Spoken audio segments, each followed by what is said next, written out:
trust is a funny thing. You build it slowly, brick by brick, over decades.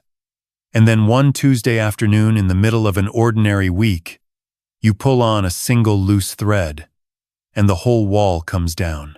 I am Gerald Parata, 63 years old, retired civil engineer. The kind of man who spent 40 years calculating load tolerances and stress points on bridges, who understood better than most that every structure, no matter how solid it looks from the outside, has a breaking point hiding somewhere inside it. I just never thought I'd spend my retirement calculating the breaking point of my own marriage. We lived in Havelock North, a quiet town in Hawke's Bay, the kind of place where people wave at strangers from their driveways and leave zucchinis on each other's doorsteps during summer because nobody can eat that many zucchinis and the garden doesn't care.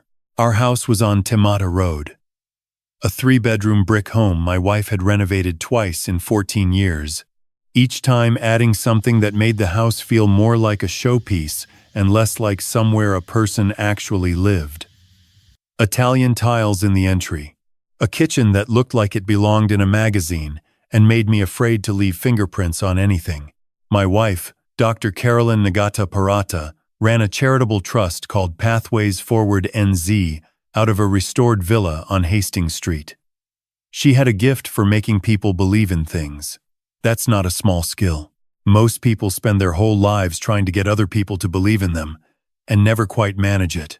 Carolyn could walk into a room full of strangers and inside 20 minutes have every one of them convinced she was the most dedicated, most selfless, most visionary person they'd ever encountered. I used to watch her do it at fundraising dinners and feel proud. Proud in the way you feel proud standing next to a river not because you built it, but because somehow it chose to run through your land. She'd founded Pathways Forward 11 years ago, educational support for at-risk youth across the Hawke's Bay region. Mentoring, tutoring, after-school programs. The kind of work that makes people's eyes go soft when you describe it at dinner parties. She had 2 employees and a network of volunteers she called her champions. And she spent 4 or 5 evenings a week at that villa on Hastings Street, working late, because that is what a person does when they are devoted to a cause. And I respected that. I respected it for 11 years without once asking to look at the accounts. My granddaughter Hemi was 8 years old when she went missing. That number 8 is the kind of number that changes the weight of the air around you permanently. You hear other people say it, and something in your chest drops. 8. Too young to understand what has been taken. Old enough to be terrified by it.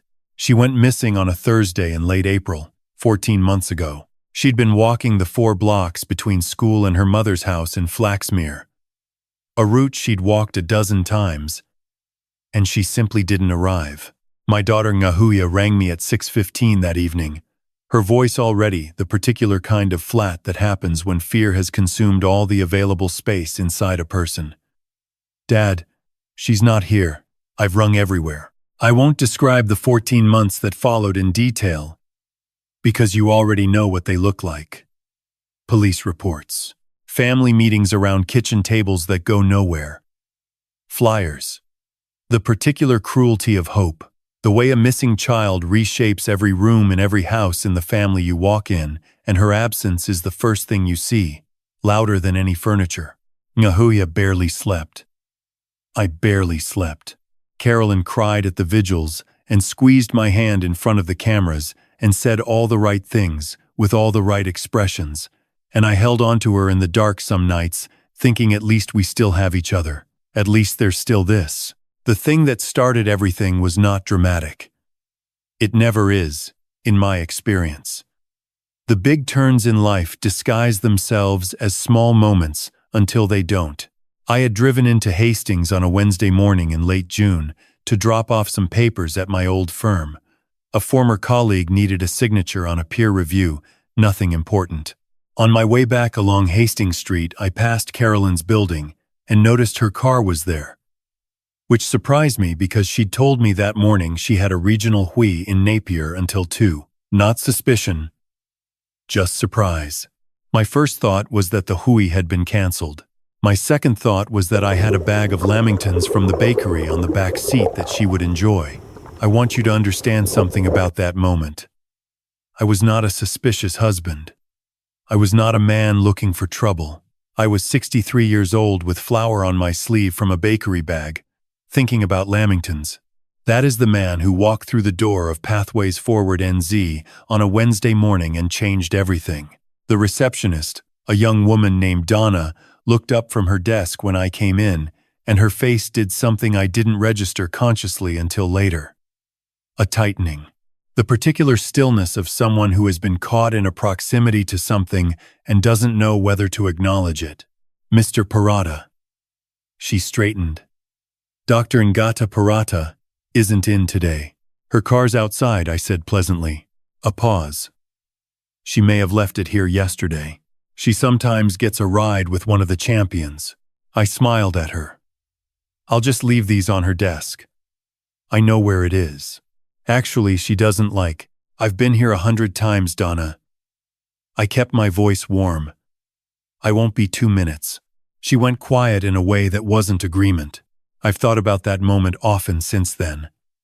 About how close I came to simply leaving the Lamingtons on the front counter and going home. About how easily the entire thing could have gone on indefinitely. Sealed behind a closed door at the end of a hallway, I'd walked 100 times without ever thinking about what was on the other side of the walls. Carolyn's office was at the back of the building. A converted villa room, high ceilings, sash windows overlooking a courtyard garden, bookshelves along 2 walls, the kind she'd arranged to look casually intellectual, but which I knew she'd reorganized 3 times. Her desk was mahogany, a piece she'd found at an estate auction in Napier and restored herself. She was proud of that desk. I used to tease her that she'd leave it to someone in her will. I set the Lamingtons down on the corner of the desk and looked around the room the way you look at a familiar space when you have a moment alone in it, taking it in without any particular purpose. And that's when I saw it. A child's drawing, pinned to the inside of a half-open desk drawer, visible because the drawer had been left slightly ajar, a house with a triangle roof and 4 windows. A stick figure family, 2 tall, 1 small, and in the careful, enormous letters of a child learning to write, Hemi and Nana. My granddaughter had called Carolyn Nana since she was 2 years old. I stood very still for a long time. Then I opened the drawer fully. There were other things. A small purple hair tie. I recognized I had a photograph on my phone of Hemi, wearing it at Christmas the year before she disappeared. A folded piece of paper with a child's attempt at a word search, half finished. A reading bookmark from Flaxmere School with a cartoon kiwi on it. These were not keepsakes a grandmother holds onto from before a child goes missing. These were things that had been added after. I put my hand on Carolyn's bookshelf to steady myself. And that is when I noticed the floor. The villa had old cowrie boards, original, restored, the kind of thing you point out to visitors. Beneath the bookshelf, 2 of the boards had been replaced. Newer timber. Different grain. Slightly lighter in color. A rectangle, approximately 1 meter wide, flush with the base of the shelf. And near the right-hand end of the shelf, just below waist height, a small decorative bracket that didn't match the others. Wrought iron where the rest were brass. I am an engineer. I have spent 40 years looking at structures and understanding how they work. I put my hand on the bracket and pressed inward. The bookshelf moved, not dramatically. A smooth pivot. Hydraulic hinges. Well maintained. Someone had spent real money on this. The shelf swung inward and to the left, revealing a staircase going down 6 steps. Low lit. The air below cool and carrying the particular smell of enclosed space and children's snacks and the faint chemical sweetness of a portable air filter. I don't remember descending the steps. I remember being at the bottom. The room was beneath the courtyard garden. Concrete walls, lined with carpet tiles. A single bed against the far wall with a green duvet I didn't recognize. A small table with coloring books and a pile of chapter books. A low shelf with soft toys and a plastic storage box full of drawing supplies. An air purifier humming in the corner. A battery-powered lantern that gave the room the dim orange quality of late afternoon. And my granddaughter, sitting on the bed with a chapter book open in her lap, looking at me with eyes that had learned to wait before deciding how to feel about things. "Koro," she said. That word. That small word. I had been called Koro my whole adult life. By my children, and then by their children, and I had never once thought about how much weight a single word could carry until I heard it from 8 meters underground in a room that had no windows. I crossed the room in 4 steps and pulled her into my arms, and she pressed her face against my shoulder and shook. Not crying, just shaking. The way a person shakes when the thing they've been holding in finally has somewhere to go. "I'm here," I said. I kept saying it. "I'm here. I'm here." She said Mum didn't want me. She whispered into my jacket.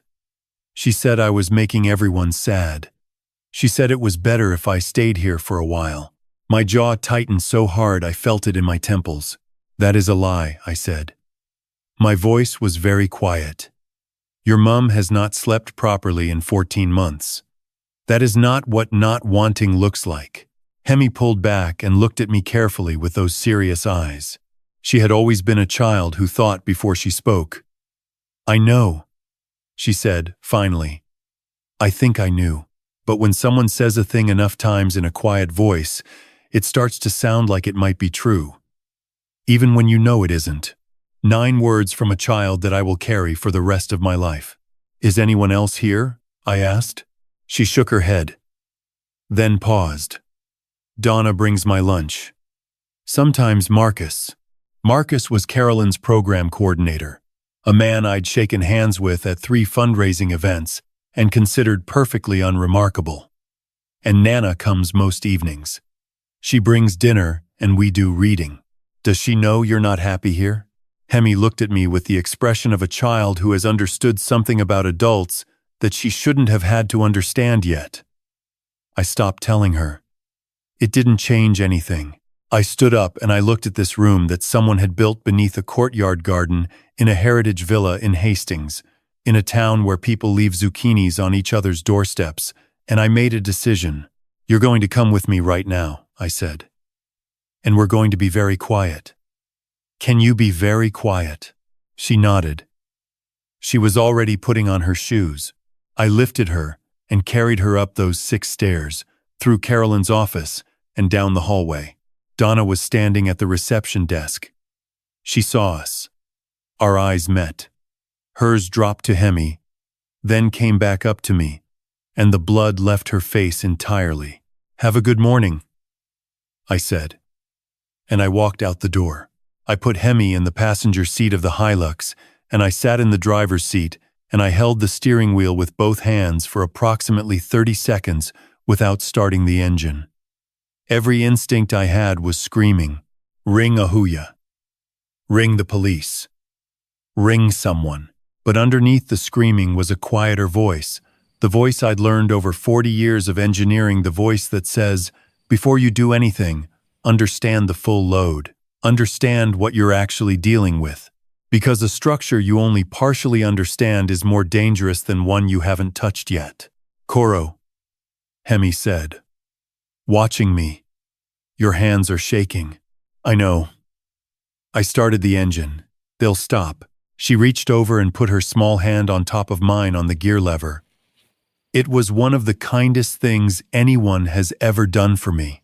I drove her to my daughter Ngahuya's cousin's house in Taradale, Wairemu, a quiet man who asked no questions, and had 3 children of his own, and a back section with a good trampoline, and absolutely no connection to Carolyn. I told him to keep Hemi away from phones and from the front of the property. He looked at me once and said, "Understood." And that was all. I drove home. I sat at the kitchen table in the house on Taymata Road with the Italian tiles and the magazine kitchen, and I opened my laptop and I started reading. What I found over the next 6 hours pulled the floor out from under every version of the past 11 years I'd ever believed. Pathways Forward NZ had processed just over $1.4 million in charitable donations over the past 9 years. The Trust's registered board listed 3 members. Carolyn, a Wellington solicitor I'd met exactly once, and Carolyn's younger brother, Raymond Hohepa, who lived in Palmerston North and ran what his LinkedIn described as a logistics consultancy. Raymond, who had hugged me at every family Christmas. Raymond, who had attended Hemi's vigil in Flaxmere and wept. Raymond, who had a second company registered in Auckland, a shell structure with a UPS address, and no employees that appeared in the financial trail of Pathways Forward's discretionary fund as a contracted service provider.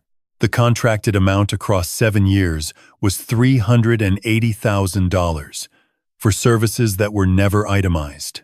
I made myself stop, made myself breathe, made myself keep reading. Pathways Forward's stated charitable program was educational support for youth. But in the grant applications and partnership agreements I found in an unlocked Google Drive folder, unlocked because Carolyn had shared it with me 3 years ago to give me access to a document she needed printed, and had never revoked the access, there were references to a residential mentoring stream I had never heard of. A separate program, not publicly listed, called Groundwork Residential. 6 participants over 4 years. Children, ages 7 to 11, each with an intake document that included a photograph, a family background summary, and what Carolyn had labeled in her own handwriting, a transition pathway. 3 of the 6 had been placed with what the documents called host households families across the North Island, who believed, based on Carolyn's documentation, that they were providing respite care placements for children referred through an informal community welfare network. Carolyn had credentials enough to make that arrangement look legitimate to anyone who didn't look closely. The other 3 had no outgoing placement record. And then there was the 7th file. Created 2 months ago. A girl from Wanganui, 9 years old. Photograph attached. Beneath the photograph, in Carolyn's handwriting, 4 words. Next groundwork candidate confirmed. I closed the laptop. I walked to the kitchen sink and ran the cold tap and put both hands under it. And I stood there for a long time looking out at the garden Carolyn had planted. The lavender she'd put in along the fence line, the lemon tree she tended every spring. All the ordinary, careful, beautiful details of a life that a person constructs to look like something it isn't. I went back to the table. I opened the laptop again. I opened my contacts. Detective Senior Sergeant Aroha Beatty had been the family liaison assigned to Hemi's case for the first 6 months. She was based out of the Hastings police station on Linden Road. She had sat in our living room 11 times. She had been careful and kind and thorough in a way that told me she was the sort of person who went home and couldn't sleep either. She had also, 3 months into the investigation, quietly told me something that I hadn't fully understood at the time, that in missing child cases with no physical evidence, the investigation almost always narrows to people within the family's immediate trust network. I hadn't pressed her on it. I should have. I didn't ring her. Not yet, because I had learned something specific from 40 years of engineering. You do not report a structural failure to the authority responsible for fixing it until you know the complete extent of the damage. If you hand over an incomplete picture, the repair gets made to the wrong problem, and the thing collapses again anyway. And this time people die who didn't have to. I needed everything. I needed it airtight. I spent that night and the next 3 days building the file. I documented everything I'd found in the Google Drive. I photographed the desk drawer contents. I wrote out a time-stamped account of every detail from the room beneath the courtyard. I found a forensic accountant in Auckland, a woman who had worked 2 years prior on a Hawke's Bay council fraud case that had made the papers. I found her name in a Stuff article. I emailed her at 11 p.m. She rang me at 7 the next morning. Her name was Stephanie Waru, and she told me inside the first phone call that what I'd described had patterns consistent with charitable trust misappropriation, combined with what she believed, based on the residential program records, potentially constituted unlawful detention of minors under the Crimes Act. "You need to go to police with this today," she said. "I know," I said, "but I need 3 more days." "Why?" "Because I need to know about the child in Wanganui," I said. "The one in the new file." A pause. "You think she's already been placed?" "I think Carolyn hasn't made a move in 14 months without a plan," I said. "And I need to know what the plan is before I move. Because if I move first, and she has time to make a call, that child disappears, and we never find her." Another pause. Longer. 3 days, Stephanie said. "Then you ring that detective." I rang Ngahuia on day 1. That phone call was the hardest thing I have done in 63 years, including burying my own mother. I told her Hemi was safe. I heard the sound she made. Not crying. Something deeper than crying. Something that has no name in any language I know. Then I told her where Hemi was, and told her to stay away from Carolyn, and to tell no one else yet. She was silent for a long time. "Dad," she said finally, "how long has she known where Hemi was?" "Since the beginning," I said. Another silence. "Come and get me." And Ngahuia said, "I want to be there when you give this to the police." On the evening of day 2, I sat across the dinner table from my wife in our kitchen on Te Mata Road, watching her eat lamb and kumara, listening to her talk about a grant submission she was preparing, and I nodded and I asked questions, and I poured her wine, and I understood for the first time in my life what it meant to have a completely cold center. She asked how I'd been sleeping. I said better finally. She reached across and touched my hand. "Hemi's case will break," she said softly. "I feel it. I really do." "Yes," I said, looking at her. "I think you're right." On day 3, I drove to Aroha Beatty's office on Linden Road. Ngahuia was in the passenger seat. I had a USB drive and a 40-page document Stephanie had helped me format. I handed it across the detective's desk, and I watched Aroha Beatty's face change as she read the first 8 pages. She looked up at me. "You've had your granddaughter safe for 3 days." "Yes, Mr. Parata." "I know," I said. "But the child in Wanganui. Is she?" "I understand." Aroha set down the papers. "Give me 2 hours." She used those 2 hours well. By the time the warrants were issued, there were officers already en route to Wanganui. The child, a girl named Ava Tuho, was located at a residential address in Gonville before sunset.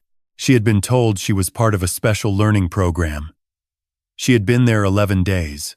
Carolyn was arrested at the Pathways Forward Villa the following morning. 18 minutes after Aroha's team had confirmed both children were secure. I had asked Aroha for one thing, that the arrest happened during business hours, not at home. I didn't want Carolyn arrested in the house I'd lived in for 22 years. I wanted her arrested in the building where she'd built what she'd built. Let the context be accurate. Raymond was arrested in Palmerston North the same morning. Donna and Marcus were brought in for questioning. Marcus cooperated immediately. Donna took 12 hours and a solicitor. I was standing in Wiremoo's back garden in Taradale watching Hemi on the trampoline when Ngahuia rang to tell me it was done. I didn't say anything for a moment. I just watched my granddaughter bounce, her hair coming loose, her face doing the thing I hadn't seen in 14 months, the open, unconsidered expression of a child who is not managing anything. "Dad?" Ngahuia said. "I'm here," I said. "Are you okay?" I thought about it honestly. The way I've tried to think about things honestly my whole life. "Not yet," I said. "But I will be." The case took 9 months to come to court. Carolyn was charged with unlawful detention, misappropriation of charitable funds, and 3 charges under the Crimes Act relating to the Groundwork residential program. Raymond faced 12 charges, including fraud and complicity. Donna was granted a reduced charge in exchange for her testimony. Marcus was discharged without conviction. Carolyn stood in the dock at the Napier District Court and looked at me once, across the room, and I looked back. 14 months of vigils. 14 months of hand-squeezing in front of cameras. 14 months of her sleeping in my bed while my granddaughter slept in a concrete room under a courtyard garden in Hastings. The judge sentenced her to 9 years and 4 months. Raymond received 6 years. The Pathways Forward villa on Hastings Street was sold by the liquidator. The proceeds went into a victims' support fund. I went to see Carolyn once, 6 months after sentencing. I had thought for a long time about whether to go. I went in the end because I am the kind of person who needs to close things properly. An engineer thing, perhaps. You don't leave a structure half demolished. You take it down to the ground and clear the site, or eventually it falls on someone. She looked smaller. The particular diminishment of a person whose power came entirely from other people's belief in them. She said, "You waited. You planned all of it." "Yes. I thought you were too old-fashioned to think like that. I am a civil engineer," I said. Patience is the entire job. I reached into my jacket and placed something on the table between us, the Lamingtons from the Hastings Street bakery. Still in the bag, now months old and absolutely inedible. I have no idea why I kept them. I think I needed her to see them. She looked at the bag. "What is that for?" "That's why I walked in," I said. "I was bringing you Lamingtons." I left before she could answer. Hemi turned 10 last month. She is seeing a counselor in Napier, a good one, and she is, by most measures, doing remarkably. She still sleeps with the light on. She still sometimes wakes in the night and needs to check that the window is real, that it opens, that there is an outside. Those things will take time. I've been told they may take years. I sit with that. I drive her to school on Tuesdays, which is our day. She tells me about whatever book she is reading, in more detail than anyone else would tolerate. I find I could listen to her talk about books indefinitely. She asked me once, about 3 months after it was over, how I had known to press that bracket on the bookshelf. I didn't. I told her honestly. I just noticed the timber was different. When something looks wrong, you look at it more carefully. That's all. She thought about this for a while in the way she thinks about things. "Coro," she said, "I'm glad you brought Lamingtons." I laughed for the first time in a long time. The real kind.